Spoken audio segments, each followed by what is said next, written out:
louanges, on a quelques annonces à partager avec vous.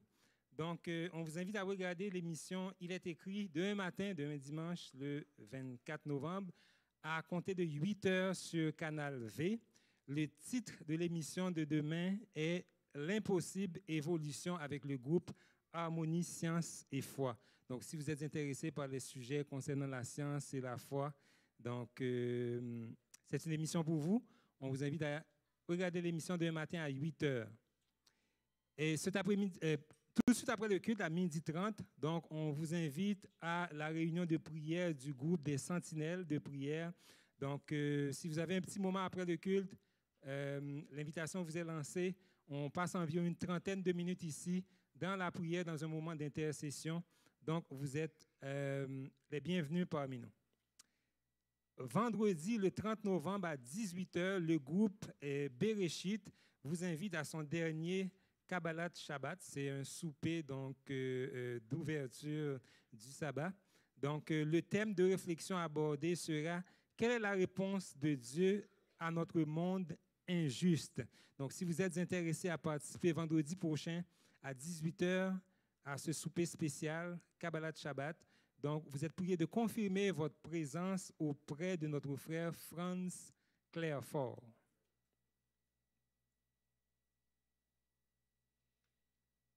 Dimanche le 2 décembre à 18h30, donc dimanche prochain, en la chapelle Notre-Dame du Bon Secours, l'ensemble vocal Il est écrit vous invite à son concert qui a pour titre Noël et beaucoup plus.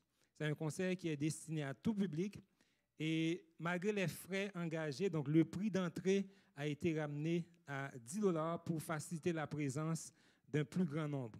Donc réservez cette soirée et soyez nombreux. Vous pouvez aussi inviter vos amis, vos familles et vos connaissances. Samedi, le 8 décembre, de 14h30 à 16h, on va avoir notre formation de disciples, probablement la dernière de l'année. Donc, avec notre pasteur Rémi Ballet. Donc, il en profitera pour répondre à quelques questions bibliques qui ont été posées par des membres et amis du centre Il est écrit. Donc, venez partager et enrichir votre compréhension de la Bible avec nous samedi, le 8 décembre, à partir de 14h30.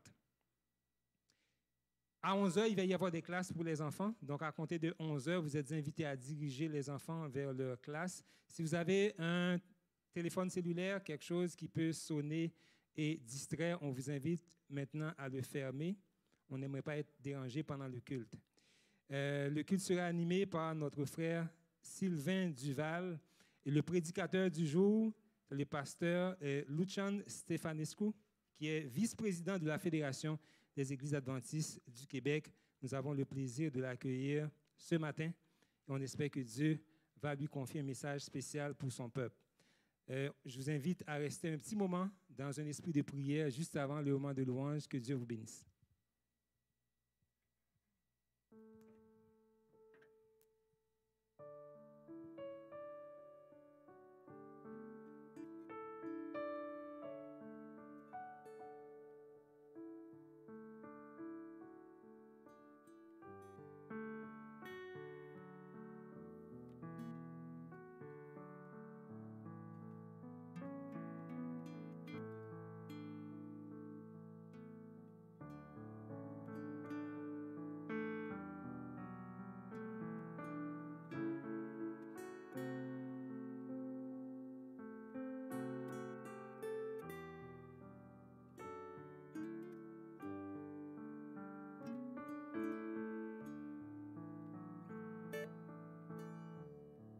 Bonjour à tous, plaisir de vous avoir parmi nous. Le titre et le thème ce matin de la louange est « Qui donc dans le ciel est semblable à toi? » Qui est semblable à toi, Seigneur? Qui d'entre les dieux nous entend? Qui d'entre les dieux nous répond? Qui nous protège? Qui nous nourrit? Pas d'autre Dieu, sinon l'Éternel, notre Roi. J'aimerais vous inviter à vous mettre debout et à chanter avec moi cette louange à notre Créateur Et reconnaissons que nous sommes aussi ses créatures. Ce matin, nous avons le privilège de pouvoir louer son nom.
Au commencement, Dieu créa les cieux et la terre. La terre était informe et vide. Il y avait des ténèbres à la surface de l'abîme, et l'Esprit de Dieu se mouvait au-dessus des eaux.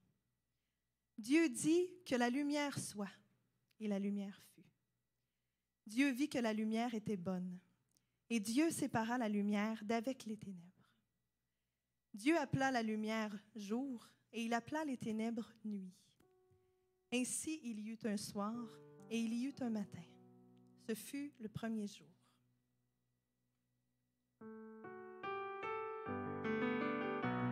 Oui, c'est toi le Créateur, Seigneur. Nous venons t'adorer ce matin. C'est toi le Seigneur.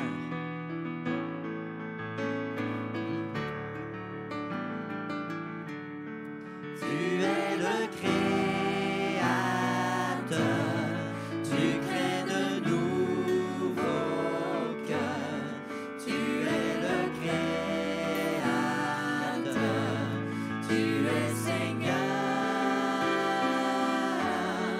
Nous sommes ta création.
Créature dotée du sens moral, l'homme doit alors être à l'écoute de son Créateur. C'est sa responsabilité.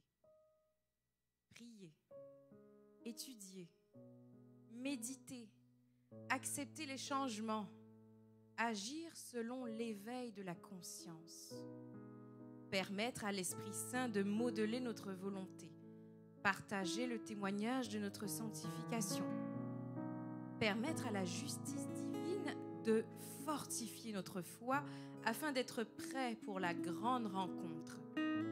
C'est en cela que réside notre réponse à cet appel, en toute conscience et liberté. Par l'amour de Dieu, par la grâce du Christ et par l'action du Saint-Esprit. Amen. Vous pouvez vous asseoir. Ce matin, j'aimerais tout simplement inviter mon ami, mon frère, et mon frère Michel aussi, et Jean-Robert Gardère, qui sont les représentants du groupe Harmonie, Science et Foi. Comme vous savez, fort probablement demain matin, vous allez écouter une émission, Elle est écrite, en ce qui concerne la création, l'évolution. Et nos frères ont été invités à produire quelques émissions de télé avec Il est écrit. Et j'aimerais ce matin qu'ils puissent donner leur témoignage, justement. Il y a des auditeurs qui nous écoutent en ligne et certaines personnes qui nous visitent. Et le thème ce matin, c'est sur le Créateur. Et reconnaître que nous sommes des créatures et qu'en ce jour de sabbat, nous venons célébrer notre Créateur. Donc, Jean-Robert, Michel, à vous la parole. Donc, je vous donne un micro. J'en ai un deuxième. Oui.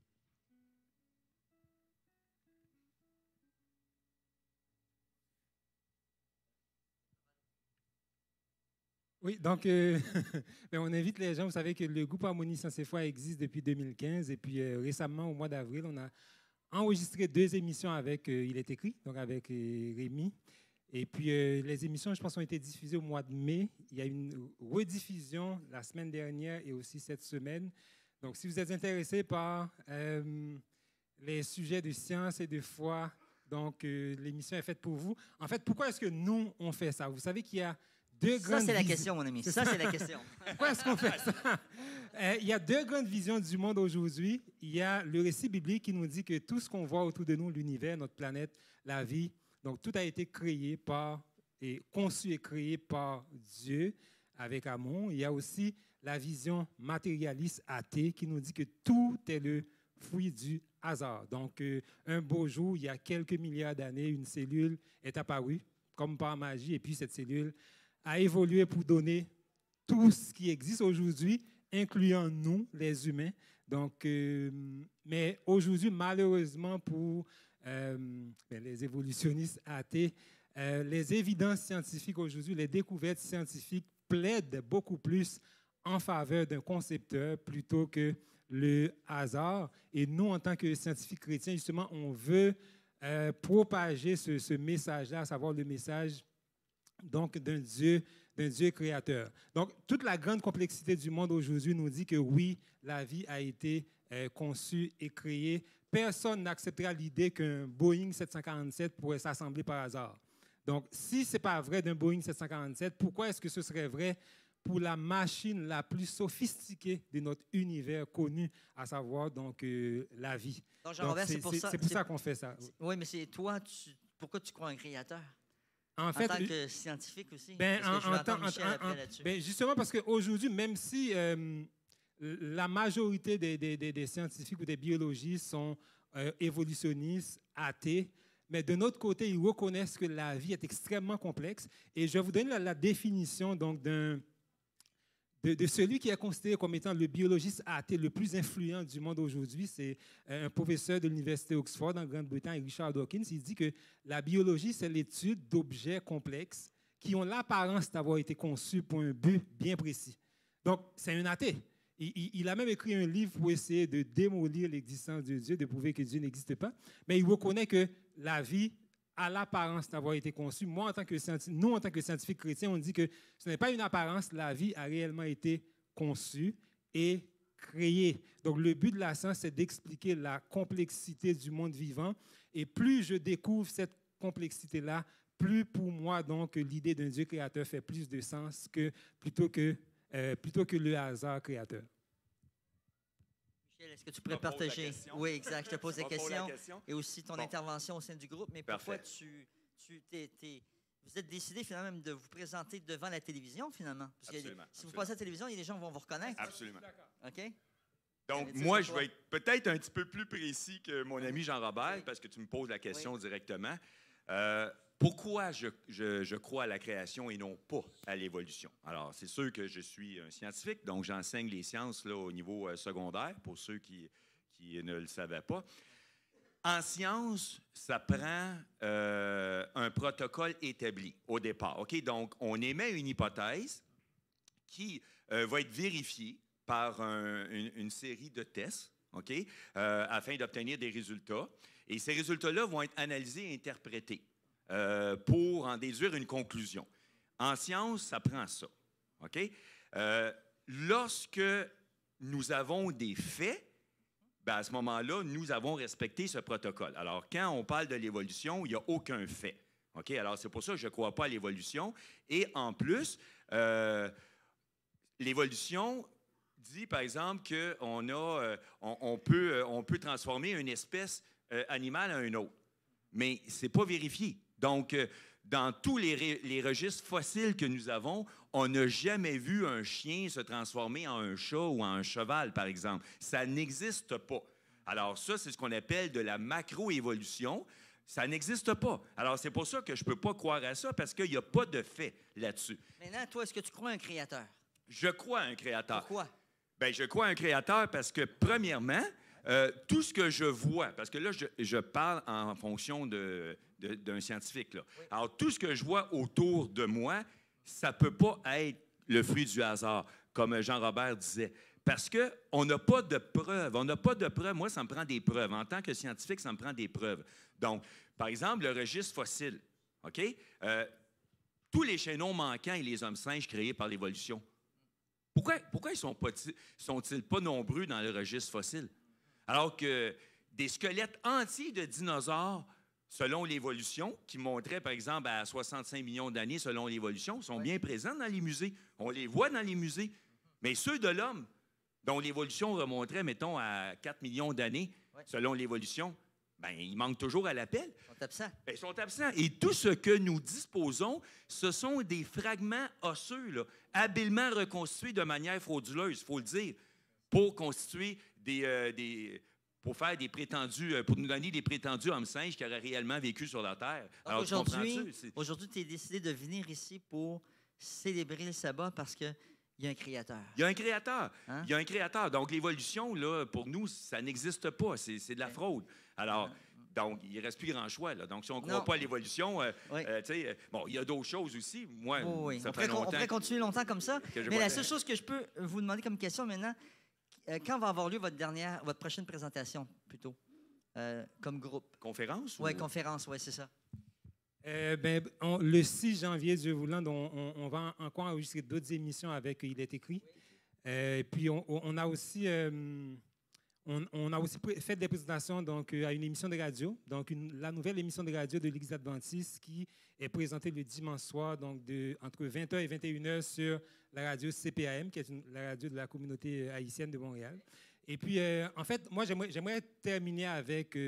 souvent, les gens vont dire, mais pourquoi est-ce que vous faites ça? Pourquoi est-ce que vous ne présentez pas Jésus de préférence? En fait, on vit dans un monde sécularisé. Et dans Hébreu, on dit que le premier pas dans la démarche chrétienne, c'est d'abord de reconnaître l'existence de Dieu, reconnaître qu'il existe et reconnaître qu'il a tout créé. Si on n'a pas ça, oubliez ça. On ne peut pas démarrer une relation avec Dieu. Sans la foi, il est impossible d'être agréable à Dieu. Nous, on a la foi, donc une foi qui est quand même une foi rationnelle, qui est basée sur les faits. Et pour moi, les faits en tant que biologiste, c'est vraiment la complexité du monde vivant. Mais malheureusement, la foi évolutionniste est basée sur le hasard, sur rien. Et puis, c'est une foi, en fait, qui est vraiment... c'est une grande foi. Moi, comme chrétien, j'aimerais avoir cette foi-là. Croire que tout est apparu comme ça, par hasard. Et puis, moi, je préfère croire donc, en un Dieu créateur. Merci beaucoup. Je vous remercie pour votre contribution. Oui? Vous savez que demain matin, on a en reprise Elle est écrit. Vous pouvez nous voir, là, donc on va élaborer en détail le pourquoi que l'évolution ne peut pas fonctionner. Mais nous, on voulait vous voir en chair et en os aujourd'hui. Et Et je vous invite maintenant à vous mettre debout parce qu'on va chanter devant notre Créateur, celui qui nous a créés, celui qui nous donne le souffle de vie, celui qui a fait le soleil, celui qui a fait la lumière, celui qui a fait la mer, celui qui a fait la verdure, la nature et les animaux.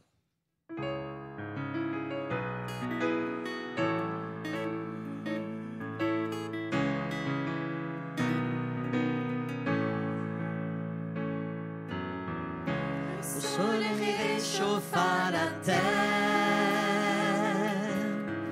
et le sol surgit de la mer. Par sa voix, le monde fut tiré du néant. Des fleurs, des arbres, de la verdure, des animaux dans la nature. Par sa voix, le monde fut tiré du néant.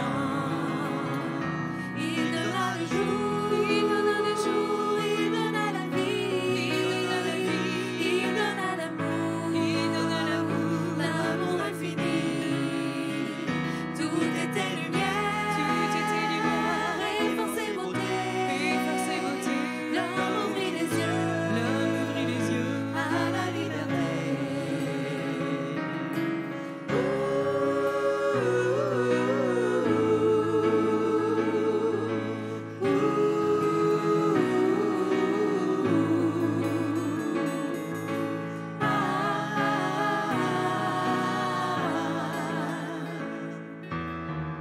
Il modela l'homme de ses doigts,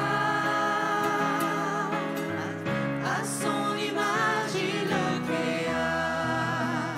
Par amour cet homme fut tiré du néant.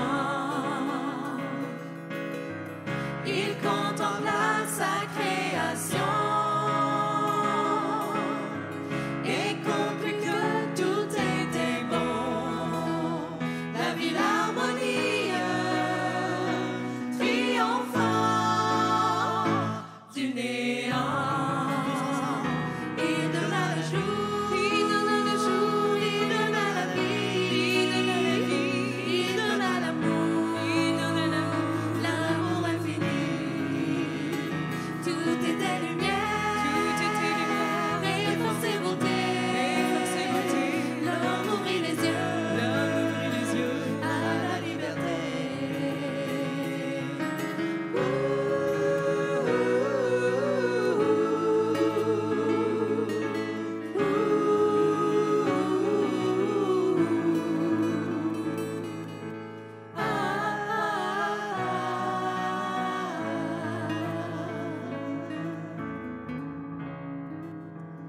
Vous pouvez vous asseoir.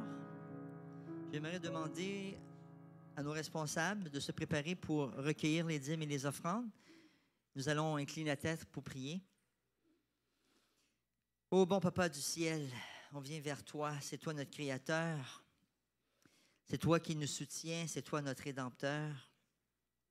Et ce matin, Seigneur, je te demande de bénir ces dîmes et ces offrandes qui vont être recueillies, alors que tu as déposé, Seigneur, dans nos coffres personnels et familiales, Seigneur, la santé, non seulement l'argent, mais la santé, la force pour travailler. Merci pour le souffle de vie. Et ce matin, je pense à ceux qui sont malades parmi notre communauté de façon particulière. Je pense à mon ami Jacques. Continue, Seigneur, à mettre ta main guérissante sur lui, parce que c'est toi qui le soutiens, c'est toi qui l'as soutenu jusqu'à maintenant. Notre ami Clifford, continue à mettre ta main aussi sur son pied, sa jambe, Seigneur, que tu puisses le guérir. Les uns et les autres, Seigneur, qui ont demandé la prière aussi, on veut t'y confier. Et merci, Seigneur, d'utiliser ces argents afin que ton message soit connu au Québec. Alors que je parlais avec Paul ce matin, on réfléchissait sur l'évangélisation un peu partout à travers le Québec, la belle province. On te demande, Seigneur, d'envoyer des soldats chrétiens adventistes un peu partout, Seigneur, afin de faire connaître que c'est toi le Créateur et que le sabbat est un jour qui a été mis à part spécialement pour célébrer en famille, de se retrouver ensemble. Donne-nous ton amour, Seigneur, afin que notre témoignage soit puissant. Car tu as dit, si les gens vous voient, si les gens remarquent que vous vous aimez les uns les autres, ils vont savoir que vous êtes mes disciples. Donc, Seigneur, bénis ces dîmes et ces offrandes et permets qu'ils puissent être utilisés pour l'agrandissement de ton royaume. Et c'est au nom de Jésus que j'ai prié. Amen. Oui, Seigneur, tu es bon. Tu es bon.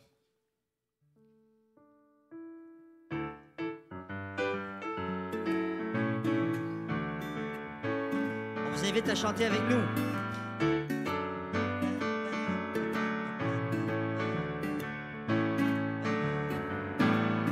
Je passerai ma vie à dire à tous mes frères que tu es bon. Oui, je passerai ma vie à dire à tous mes frères que tu es bon. Oh, donne à mon cœur le rythme de ta joie. Oh Seigneur, avec moi. Oh, donne à ma joie le rythme de ton cœur. Oh Seigneur, je passerai ma vie à dire à tous mes frères que tu es bon. Oui, je passerai ma vie à dire à tous mes frères que tu es bon. Donne à ma chanson le rythme de ta vie. Oh Seigneur, mon ami. Oh, donne à ma vie le rythme des chansons de moisson. Je passerai ma vie à dire à tous mes frères que tu es bon. Oui, je passerai ma vie à dire à tous mes frères que tu es bon. Je passerai ma vie à dire à tous mes frères que tu es bon. Oui, je passerai ma vie à dire à tous mes frères que tu es bon. Je passerai ma vie à dire à tous mes frères que tu es bon. Oui, je passerai ma vie à dire à tous mes frères que tu es bon, que tu es bon, que tu es bon.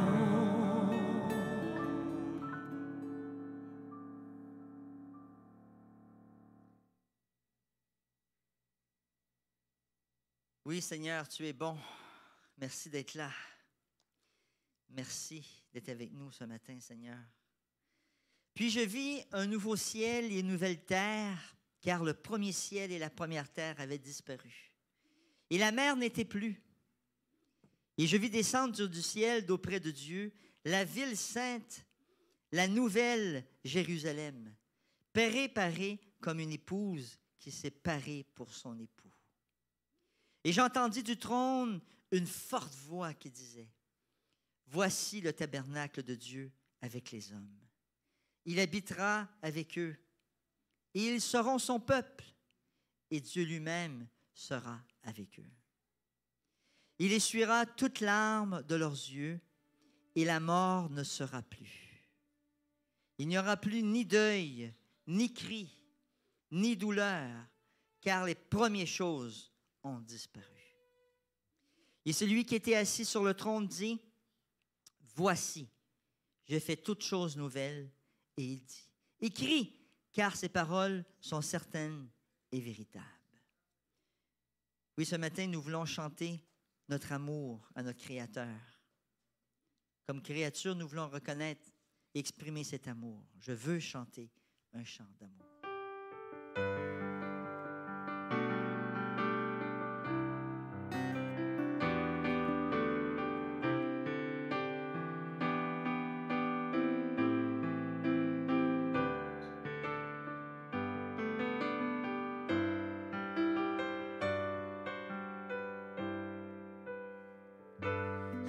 Chanter un chant d'amour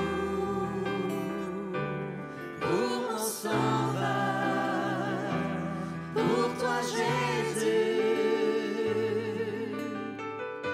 Merci pour ce que tu as fait. si précieux. Jésus, mon sauveur. Je suis heureuse, tu m'as donné ton nom. Je ne veux pas être ailleurs que dans tes bras d'amour. Dans tes bras d'amour, tout près de toi, contre ton cœur, dans tes bras d'amour.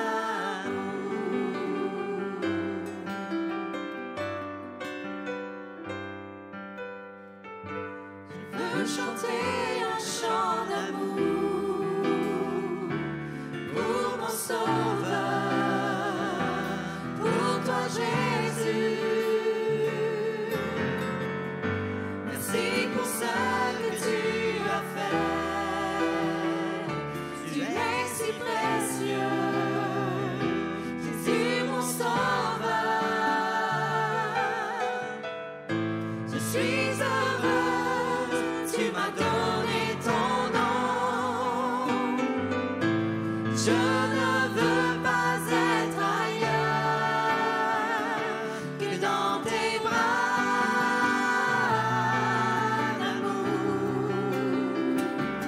Dans tes bras d'amour, tout près de toi, contre ton cœur, dans tes bras d'amour.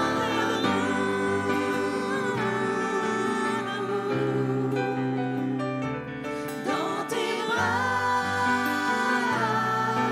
d'amour, tout près de toi, contre ton cœur, dans tes bras d'amour. Dans tes bras d'amour.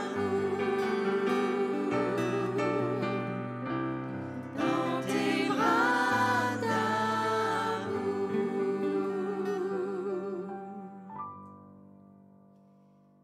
Ce matin, nous avons le privilège d'avoir le pasteur Lucian Stefanechkou avec nous. Donc, je suis content de l'avoir ici avec nous et je fais juste réaliser que peut-être on n'a pas installé son micro, n'est-ce pas? Tout est beau? OK, parfait. Donc, j'aimerais, sans plus tarder, inviter Lucian, qui est à la fois pasteur, et je suis content parce qu'il a gardé son cœur de pasteur, malgré qu'il est plongé dans l'administration. Et c'est pas toujours facile d'avoir les administrateurs avec nous. Et on veut remercier le secrétaire de la Fédération du Québec d'être avec nous ce matin, alors qu'il va partager la parole de Dieu avec nous. À toi la parole, Lucian.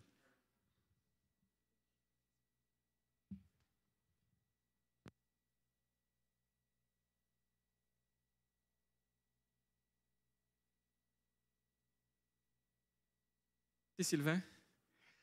C'est mon privilège d'être avec vous et je suis nommé secrétaire, mais ça c'est pour un temps court. Je suis pasteur depuis un certain temps, mais je suis frère et homme depuis le temps que Dieu m'a créé. Et je rends gloire à Dieu pour la vie qu'il nous donne, pour le miracle de la vie, pour la joie de vivre et pour la joie d'être aujourd'hui, de vivre ce moment avec vous qui vous êtes mes frères et sœurs. Je ne vous connais pas tous, mais je sais que dans l'éternité, nous aurons le temps de se connaître si ici sur la terre, on n'a pas le temps de connaître toute notre famille. En fait, je suis toujours content quand je viens à Il est écrit parce que le nom a quelque chose qui m'attire beaucoup. Il est écrit. Et j'aimerais vous raconter une petite histoire pour voir ce que ça me donne quand j'entends le mot « il est écrit ». C'est une histoire qui m'interpelle beaucoup. C'est l'histoire d'un homme, un vieillard qui habitait avec son petit-fils dans les montagnes des États-Unis, dans une ferme retirée. Et il avait l'habitude de lire chaque jour la parole de Dieu, la Bible. Il passait beaucoup de moments dans la lecture de la Bible. Et son petit-fils, il voyait son grand-papa le faire, mais il essayait aussi, mais ça ne lui donnait pas beaucoup de... C'est demandé pourquoi est-ce que grand-père, il lit la Bible chaque jour. Moi, j'essaye, mais je ne trouve pas tellement des éléments qui m'attirent à le faire. Et puis, en plus, je ne me rappelle même pas de toutes les choses que j'ai lues. Et puis, un jour, il dit, je dois lui poser la question, pourquoi est-ce que tu lis la Bible et qu'est-ce que ça se passe avec toi? Grand-papa, j'aimerais comprendre. Grand-papa lui dit, écoute, pour que tu puisses comprendre, on va faire quelque chose. Il y avait à côté de lui, il y avait une pile de charbon parce qu'il faisait le feu pour se réchauffer. Il a dit, écoute, il y a ce panier d'osier qui est utilisé pour transporter le charbon. Prends-le, un vieux panier en osier, prends-le et tu dois remplir ce grand récipient, tu dois le remplir d'eau. Tu vas à la rivière, tu prends le panier en osier, tu prends l'eau et puis tu remplis. Et le petit garçon, il essaye, mais vous savez, quand il va à la rivière, et l'eau coule, pendant qu'il court vite pour remplir le récipient, l'eau n'est plus là. Et il essaye quelquefois et son papa dit, cours plus vite parce que comme ça, tu vas avoir de l'eau à mettre. Mais finalement, il n'arrive pas et même s'il court plus vite, il veut prendre un seau. Mais le grand-père insiste, continue parce que ça va aboutir à quelque chose. Et à la fin, quand il est tout épuisé, il a perdu son souffle, il dit, grand-papa, ça ne marche pas, il n'y a rien qui arrive. Je ne peux pas remplir avec le panier en osier.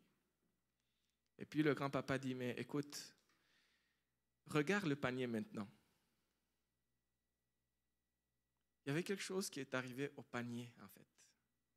Le panier qui était sale, de charbon, qui était noir, maintenant il était propre et blanc et comme un nouveau. Parce que l'eau l'avait purifié. Le grand-papa lui a dit, écoute, c'est ça qui arrive quand je lis la Bible. Peut-être tu ne te rappelles pas de tout ce que tu as lu. Peut-être tu vas perdre les mots. Mais la parole de Dieu va purifier ton cœur et va le rendre nouveau. Prions ensemble.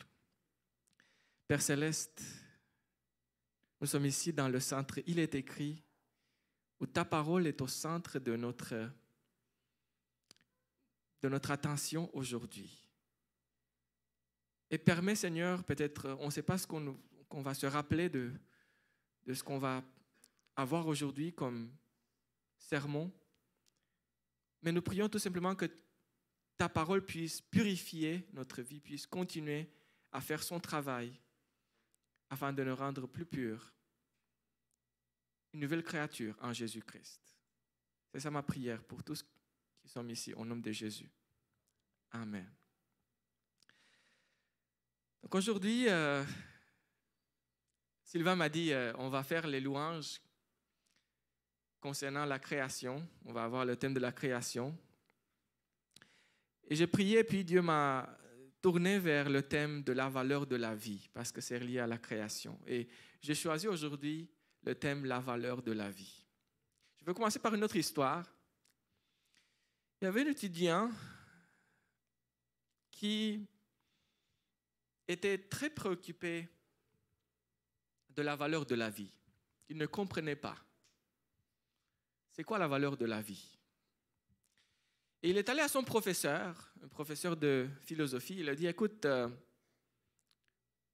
je ne comprends pas. J'aimerais comprendre mieux quelle est la valeur de la vie. Et le professeur lui dit, écoute, voilà ce qu'on va faire.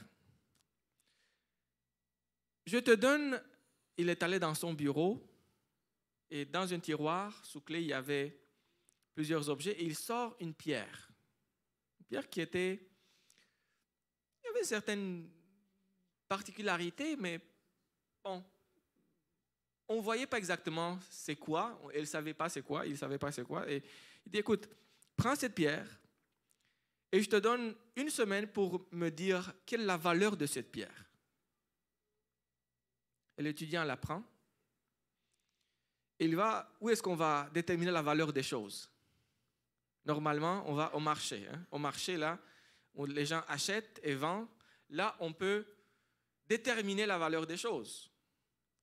Et il va au marché. Et puis, il y a un marchand de légumes, le marché. Il dit, écoute, j'ai une pierre ici. Qu'est-ce que tu vas me donner pour cette pierre? Et le marchand regarde la pierre. Il dit, écoute, je pourrais te donner un sac de pommes de terre. Est-ce que ça va pour toi? Écoute, je vais réfléchir. Merci pour ton offre, je vais réfléchir. Donc, un sac de pommes de terre. Il dit, OK, c'est quelque chose, je peux manger 1 semaine. Il continue, il va au marchand des poissons. Il aime beaucoup les poissons. Il dit, combien de poissons je pourrais avoir pour la pierre? Et le marchand des poissons regarde la pierre et dit, écoute, peut-être je peux donner un gros panier de poissons frais, de bonne qualité. Waouh, ça pourrait me servir encore plus, c'est la bonne nourriture. Elle dit, écoute, je vais réfléchir. Et il continue, mais il voit que la valeur est différente selon la personne qui demande, qui répond à la question. Il décide, peut-être je devrais demander à un spécialiste, quelqu'un qui connaît un peu les pierres pour me donner la vraie valeur. Parce que ces gens-là semblent qu'ils regardent, mais ils n'ont pas la vraie monnaie pour déterminer la valeur. Et il commence à demander, à poser des questions. Il arrive à un bijoutier, une personne qui connaît bien les pierres. Et il va chez le bijoutier dans son atelier, il met ses lunettes spéciales, il commence à regarder la pierre, 1 minute, 2 minutes, et puis après quelques minutes, il dit, écoute, mon garçon, il dit, ce pierre que tu as ici, c'est une valeur extraordinaire. Tu es un des plus riches qui vivent dans ce village. Et puis, il vient à son professeur. Son professeur lui demande quelle est la valeur de cette pierre. Et puis il dit, tout ce que j'ai compris dans cette semaine, c'est que ça dépend de celui qui répond à cette question. Ça dépend à qui tu poses la question. Et puis, le professeur dit, et alors, quelle est la valeur de la vie? Et l'étudiant dit, j'ai compris, ça dépend de celui auquel tu poses la question. Et aujourd'hui, nous sommes là pour poser la question à Dieu même. Et j'aime beaucoup le texte que j'ai choisi comme texte principal pour ces méditations. Je l'aime beaucoup parce que ça part de la valeur de la vie selon Dieu. Et l'apôtre Pierre, il dit, 1 Pierre, chapitre 1, verset 18, « Vous le savez, en effet, ce n'est pas par des choses corruptibles comme l'argent ou l'or que vous avez été rachetés de la manière de vivre dépourvue de sens que vous avez transmise vos ancêtres, mais par le sang précieux de Christ, qui s'est sacrifié comme un agneau sans défaut et sans tache. » L'apôtre Pierre parle ici de la valeur de notre vie et il dit, vous le savez, en effet, ce n'est pas par des choses corruptibles comme l'argent et l'or. Et je me demande qu'est-ce qu'il dit ici, parce que dans ce monde, l'argent et l'or sont considérés comme des valeurs incorruptibles, parce qu'il y a des gens qui mettent leur richesse dans l'or, dans l'argent. On le garde parce que ça ne perd pas sa valeur. C'est des valeurs qui sont constantes.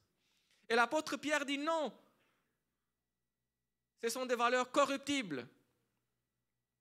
Et est-ce que c'est vrai? Est-ce que vous avez entendu que l'or, même l'or, il fluctue à la bourse, hein? Il peut perdre sa valeur. Même si peut-être ce n'est pas toujours toute sa valeur, mais ça perd un peu de sa valeur, des fois. Et l'argent, pareil. Et même, vous avez peut-être entendu l'histoire du roi qui voulait, le roi Midas. Hein, on a l'histoire du roi Midas qui voulait que tout ce qu'il touche se transforme en or. Et puis, l'histoire se termine par la morale qu'en fait, l'or n'est pas toujours le plus précieux. Parce que le pain, des fois, c'est plus précieux que l'or. Parce que tout ce qu'on touche, pour mettre à la bouche, ça devient de l'or. L'or ne nous donne pas la vie, n'est-ce pas? Oui, en fait, il avait arrivé à faire ça, mais c'était à son détriment finalement. Des valeurs corruptibles, mais l'apôtre Pierre parle que la vie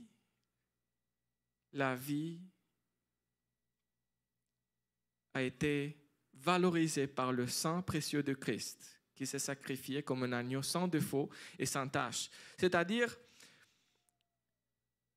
une vie pure qui a été sacrifiée pour notre vie,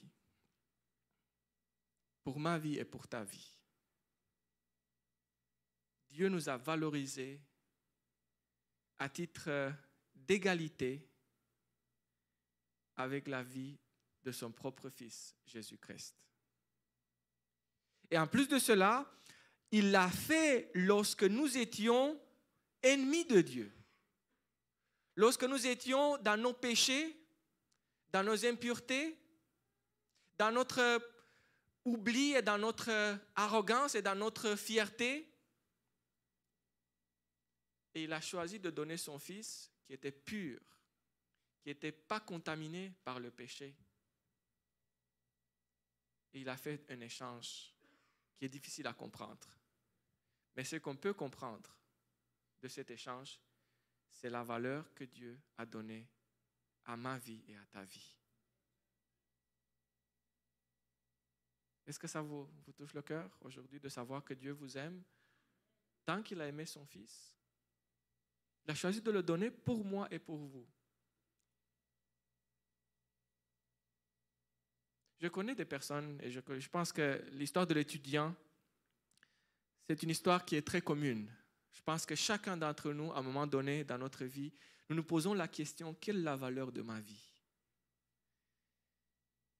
Et là, j'aimerais et je prie à ce que tous ceux qui posent cette question et qui sont en train de se questionner par rapport à la valeur de leur vie puissent poser la question à la bonne personne. Parce qu'une mauvaise réponse pourrait être la fin, pourrait être le désespoir. Mais j'aimerais que les gens puissent poser la question à ceux qui leur diront, Dieu a donné son Fils pour toi. C'est autant qu'il te valorise. C'est même au-delà, c'est pas mesurable dans des valeurs terrestres. C'est comme, on n'a pas avec des scientifiques, c'est comme essayer de mesurer le volume dans un espace bidimensionnel. Le volume n'existe pas. Donc, on ne peut pas mesurer la valeur de l'être humain dans l'espace matériel. On ne peut pas. En fait, on a essayé, et j'ai lu des articles, ça m'a fait rire un peu, mais bon, il y a des côtés pratiques dans la société d'aujourd'hui.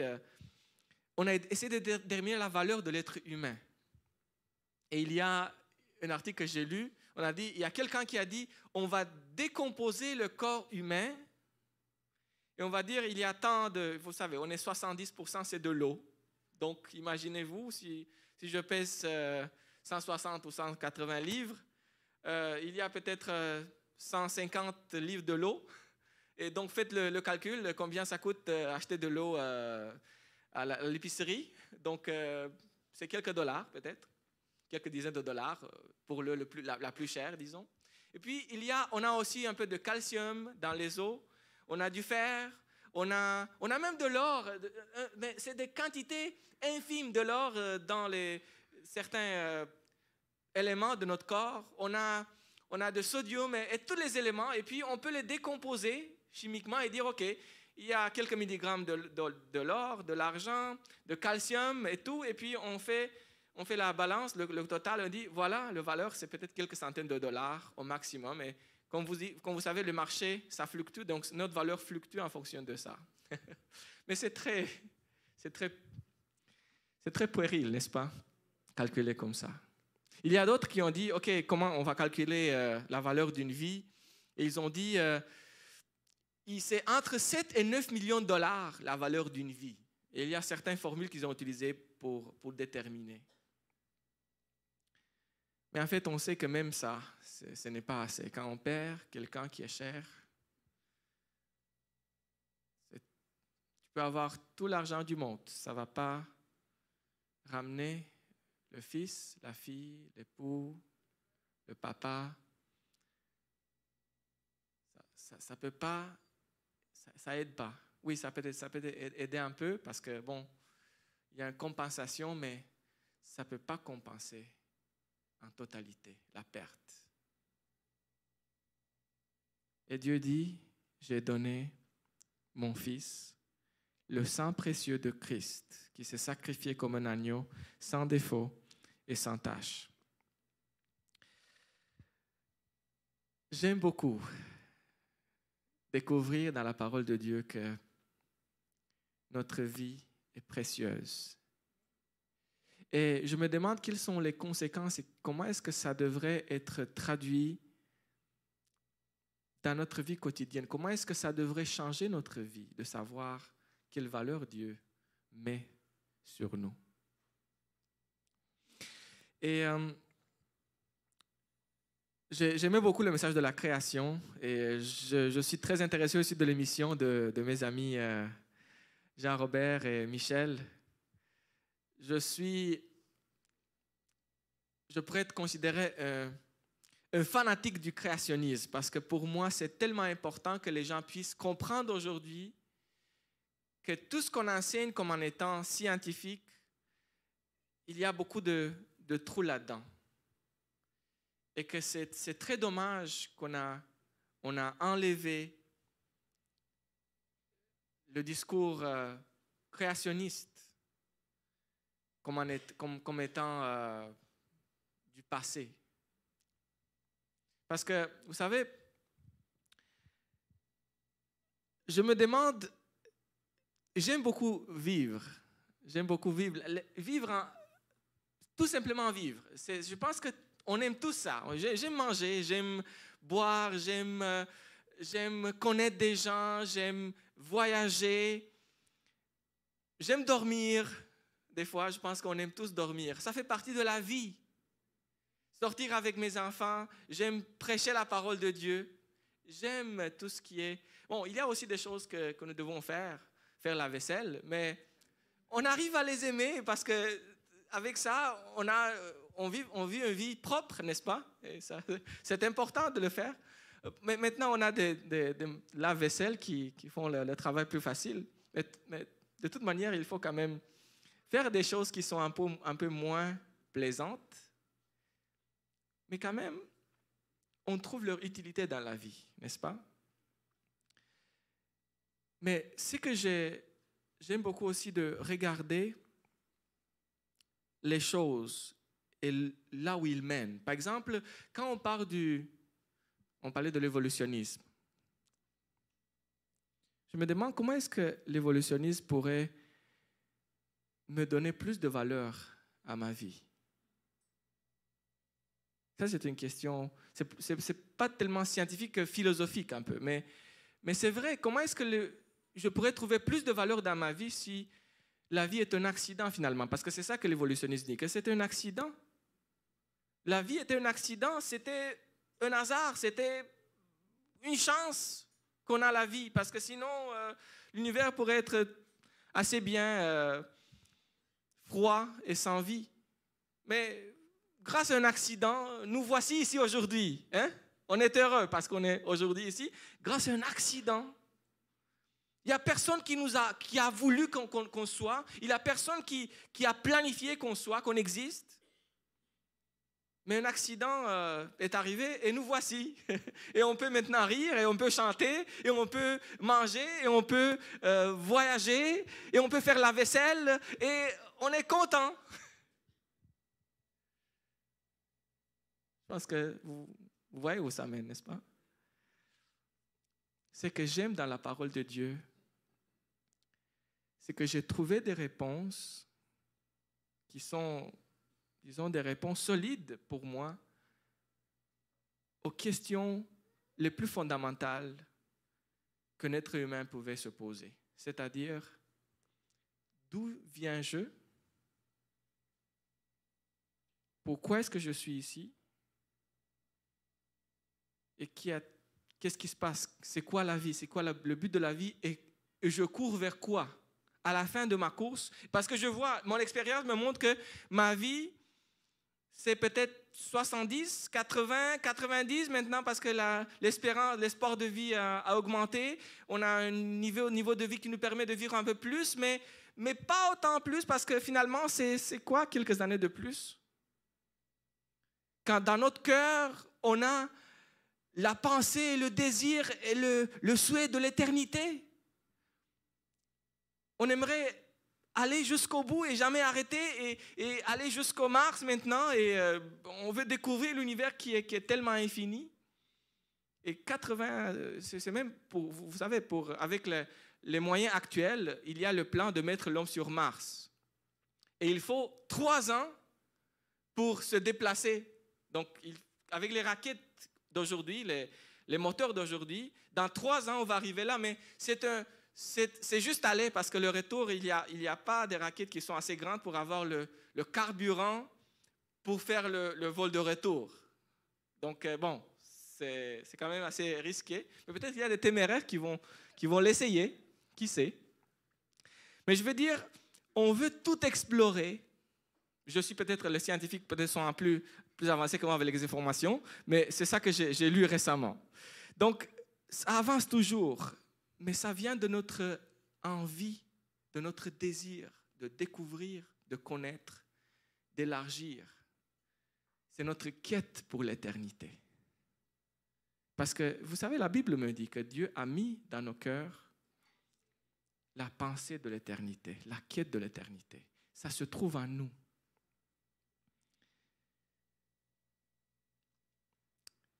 J'aimerais prendre juste quelques moments pour montrer l'exemple de Jésus. Parce que pour moi, Jésus est l'exemple final, l'exemple le plus profond.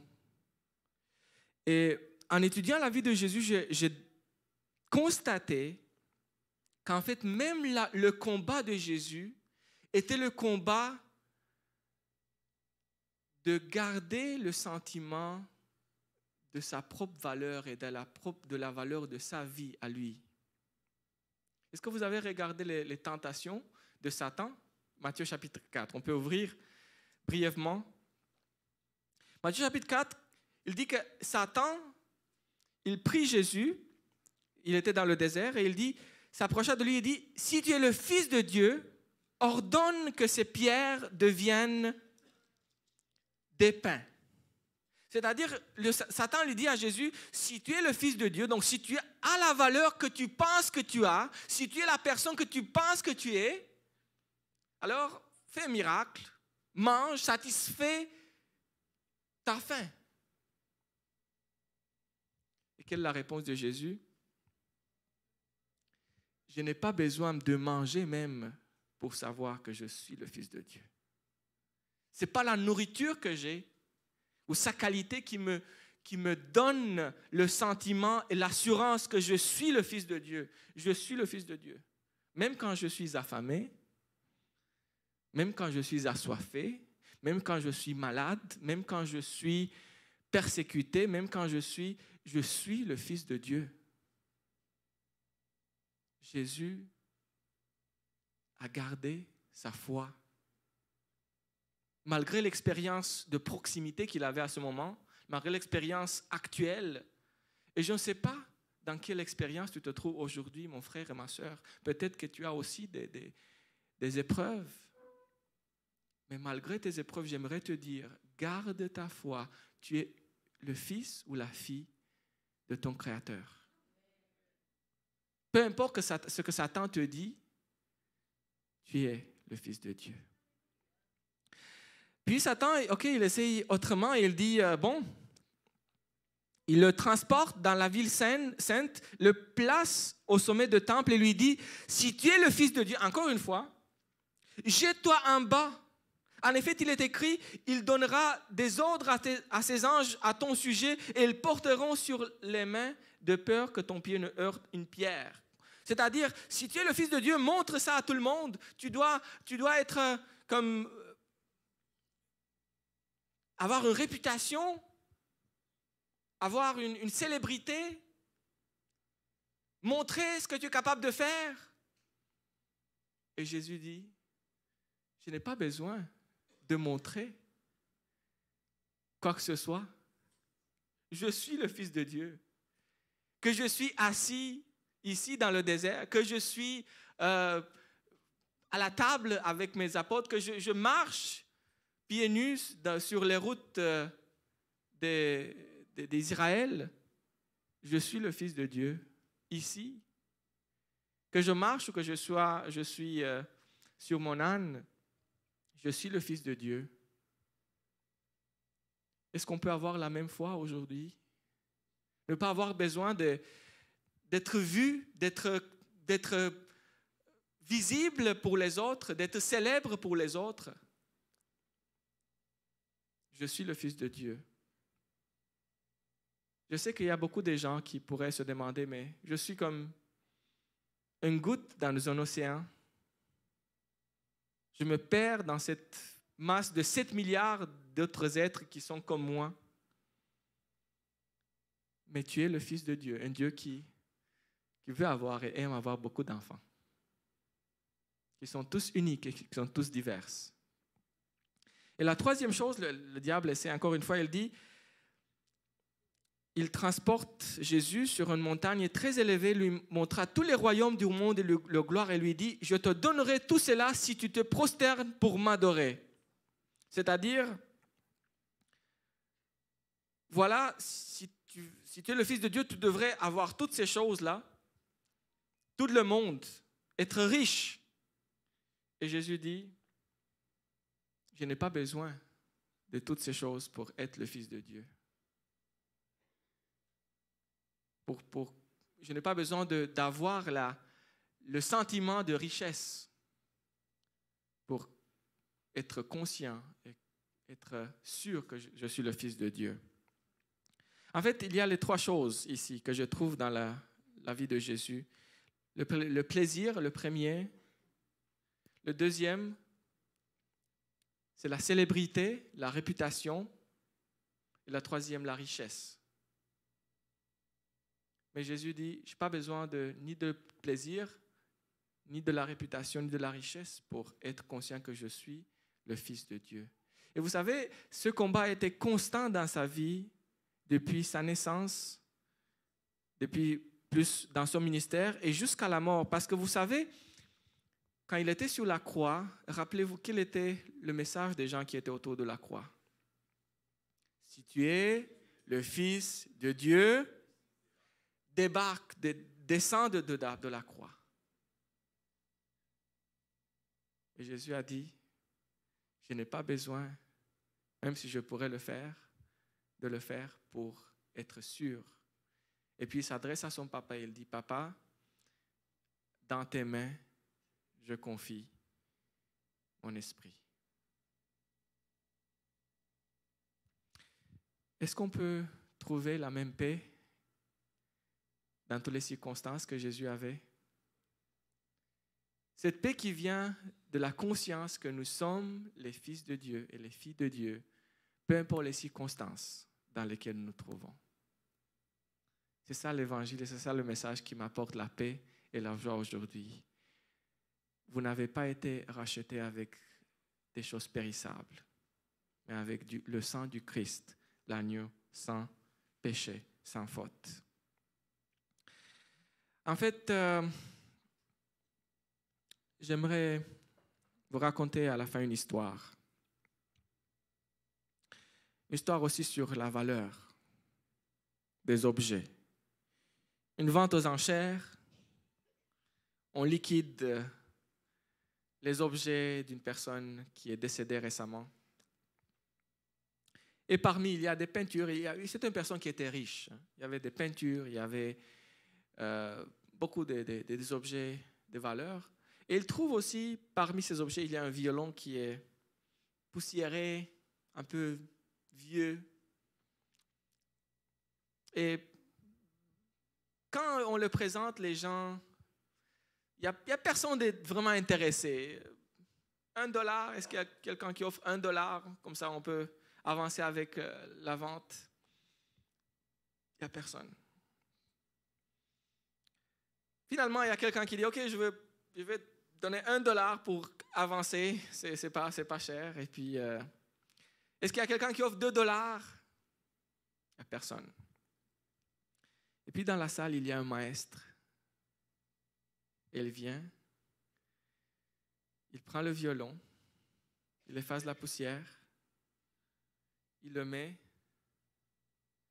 et il commence à jouer un morceau. Et c'est dommage, il n'est pas ici aujourd'hui avec moi parce que je lui aurais demandé de jouer un morceau pour vous. Mais imaginez ce type de morceau, quand vous l'entendez, vous commencez à avoir la chair de poule. Peut-être vous avez des chansons. Moi, j'ai des chansons, quand je les écoute, je commence à avoir la chair de poule. Il y a comme ça électrifie le corps. Et l'audience était émerveillée. Ils avaient même oublié qu'ils sont là pour l'enchère. Et à la fin, en silence, il met le violon, il descend.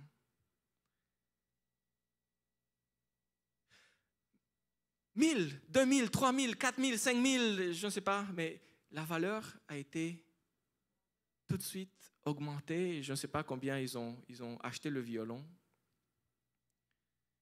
Mais finalement, ils ont compris la valeur du violon seulement quand ils ont vu le violon capable de sortir les sons les plus doux, le plus électrifiant dans la main de maître, entre les mains de maître. Et la leçon pour moi et pour toi, c'est que notre vie a la valeur maximale lorsque notre vie, comme ce violon, est entre les mains du maître, de celui qui nous a créés et de celui qui connaît plus que personne d'autre notre potentiel et tout ce que nous pouvons réussir. Et j'aimerais vous dire que vous soyez tout petit, vous commencez votre vie, ou que vous ayez déjà vécu des années de l'expérience. C'est seulement Dieu qui peut vous aider à atteindre votre potentiel maximal. C'est lui qui a donné la vie de son Fils pour vous. Et c'est lui qui peut vous amener à chercher votre plein potentiel. Et vous savez, ce potentiel ne sera pas mesuré dans les richesses que vous pouvez obtenir, dans la célébrité que vous pouvez avoir, ou dans les plaisirs desquels vous pouvez réjouir, mais avoir le sentiment et la vie qui n'est pas juste la vie biologique. Et j'ai un autre sermon, mais ce n'est pas pour aujourd'hui, entre bios et zoé. Parce que là, il y a plusieurs types de vie. On vit tous la vie biologique. Mais Jésus parle dans sa parole de la vie éternelle. Et c'est un autre mot. En français, il y a le même mot, vie. Mais en grec, on a bios, pour ce qui est biologique, et on a zoé pour ce qui est la vie spirituelle. Et si pour la vie biologique, nous avons besoin de la nourriture, les éléments chimiques qui vont nourrir le biologique, pour la vie éternelle, nous avons besoin de la parole de Dieu qui nourrit l'esprit. C'est pour cela que j'aime toujours quand je viens, il est écrit. Et j'espère que vous l'aimez aussi, parce que là, on trouve aujourd'hui le sabbat, la création, le sens de la vie et la valeur de notre vie en Jésus-Christ et en Dieu. Que Dieu vous bénisse et qu'il vous rappelle toujours que vous êtes précieux, plus précieux que ce qu'on peut mesurer dans des valeurs matérielles. Et que votre potentiel sera accompli, sera touché pleinement lorsque vous donnez votre vie à Jésus. Êtes-vous prêts aujourd'hui à dire encore une fois avec moi, Seigneur Jésus, j'aimerais te donner ma vie. Je te confie mon corps, mon âme, mon esprit. Je veux t'appartenir et je veux que tu puisses être le maître de ma vie. Amen.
Dieu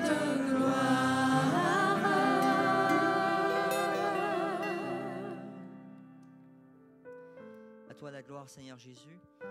Et ce matin, petit rappel avant de sortir, après la prière, on vous demanderait tout simplement aux responsables de nous guider afin qu'on puisse sortir en calme et laisser les gens qui veulent rester avec nous continuer à chanter et se recueillir, qu'ils puissent le faire.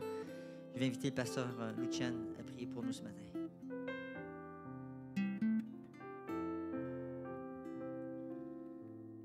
Oui, Seigneur, merci pour la vie aujourd'hui. Merci pour notre corps,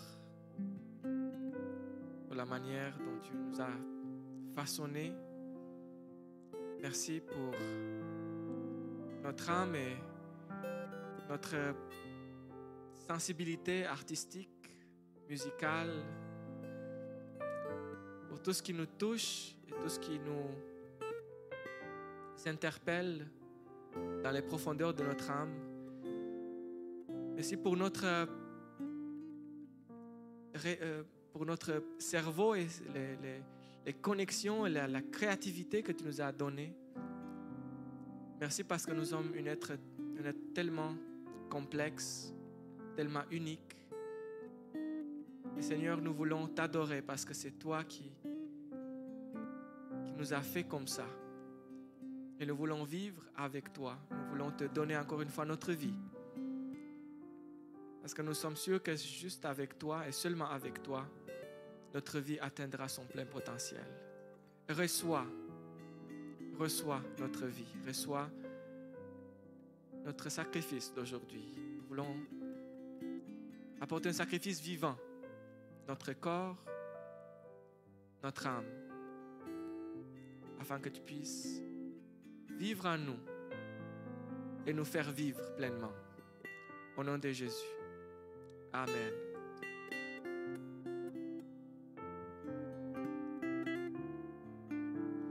Donc, j'invite tous ceux qui veulent rester, continuer à chanter avec nous et à prier, le faire. Et les autres à sortir selon l'ordre qu'on va vous